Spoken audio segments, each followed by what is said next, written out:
اب یعنی کہ یہ بات سامنے آ چکی ہے کہ آئی سی سی نے یہ مطالبہ تو مسترد کر دیا ہے، لیکن اب پی سی بی کیا لائے عمل اپنائے گا؟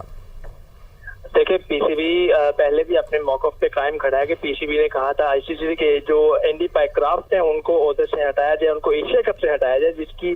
آئی سی سی نے اس کو مسترد کرتے ہوئے کہا تھا کہ آئی سی سی اس کو پاکستان کے میچ سے ہٹا سکتا ہے، ایشیا کپ سے نہیں ہٹائے گا۔ تو اس حوالے سے پی سی بی نے سخت موقف لینے کا فیصلہ کیا ہے۔ پی سی بی نے اگلے چند گھنٹے انتہائی اہم بتائے جا رہے ہیں۔ اسلام آباد میں ایک اہم اجلاس جاری ہے، اجلاس میں حکومت سے بھی مشاورت جاری ہے اور حکومتی حکام سے مشاورت کے بعد پی سی بی سخت رد عمل دینے کا فیصلہ کر چکا ہے۔ پی سی بی اپنے فیصلے سے آئی سی سی کو پہلے ہی آگاہ کر چکا تھا کہ اگر اینڈی پائیکرافٹ کو نہ ہٹایا گیا تو پی سی بی جو ہے وہ پاکستان کرکٹ ٹیم کو واپس بلائے گا، ایشیا کپ کے مزید میچز نہیں کھیلے جائیں گے، جس پر آئی سی سی نے اب جو ہے وہ باقاعدہ طور پر انکار کیا۔ تو ذرائع کے مطابق حکومتی شخصیات سے اہم مشاورت جاری ہے،